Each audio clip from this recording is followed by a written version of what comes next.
ጊዮርጊስ ሩጫውን የሚጨርስበት አክሊል የሚቀበልበት ጊዜ ሲደርስ ለንጉሡ ሄደና እስከ ዛሬ ተሸውጄ ተታልዬ ኑሮ አለ። ምን ነው ገባኝ። አሁን እንግዲህ ለአጵሎን ልሰግድ ነው አለ።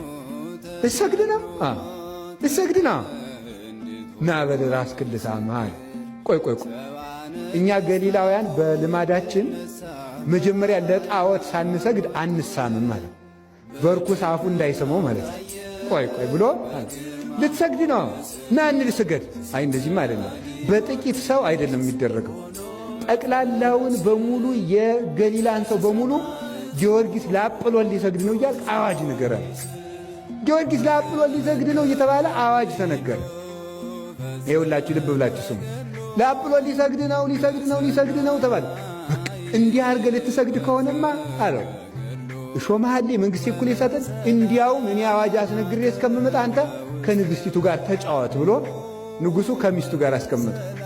እሱ ቆመና ዳዊቱን ይደግም አማልክቲሆሙ ለአሕዛብ ዘወርቅ ወዘብሩር ግብረ ደጓለ እምኀበ ዓይን ቦሙ ወይሬዩ እዝን ቦሙ ወይሰሙ።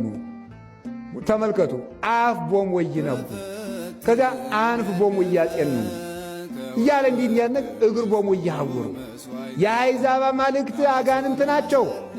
ዓይን አላቸው አያዩም፣ ጆሮ አላቸው አይሰሙም፣ እግር አላቸው አይራመዱም እያለ ይዘምራል።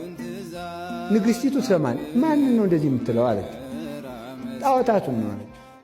ለምን ታንገለጉ አሕዛብ ወሕዝብኒ ነበቡ ከንቱ። አሕዛብ ለምን አጉረመረሙ?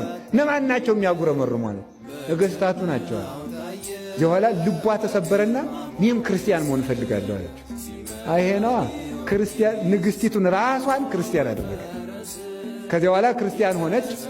ተመልከቱ። ጊዮርጊስ በል እንግዲህ ና ስገድ፣ ሰው ተሰብስቦላል ተብሎ የአገሩ ሰው በሙሉ ግማሹ ጣዖት የሚያመልከው ተመስገን ልናርፈው ነው እያሉ፣ ክርስቲያኖች ደግሞ ወይናችን መምህራችን ያን የመሰለ አብነታችን ልክት።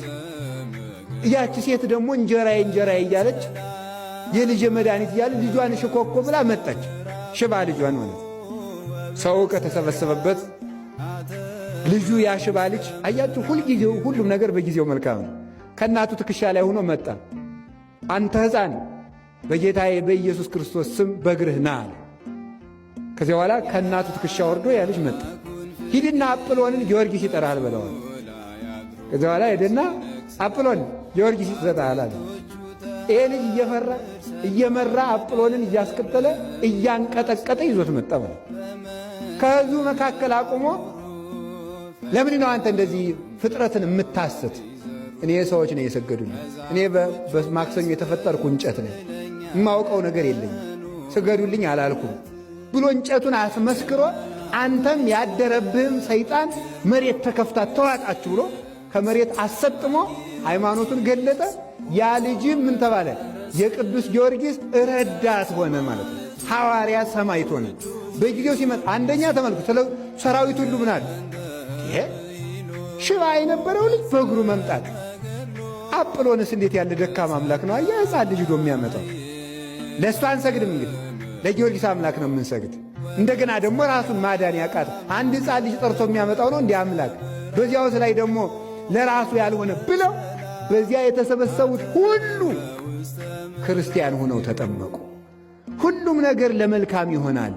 እግዚአብሔር ምንጊዜም ትክክል ነው የሚባለው ለዚህ ነበረ። የዚያች ሴት ሃይማኖትም ተፈትኖ ነበር። ልጄን አድነ ሲያበቃ አንተም ፈርተ ልትክር ነው ብላ ነበረ። በጊዜው ግን መልካሙን ነገር ገለጠ። እግዚአብሔር በጊዜው መልካሙን ነገር ይግለጥልን።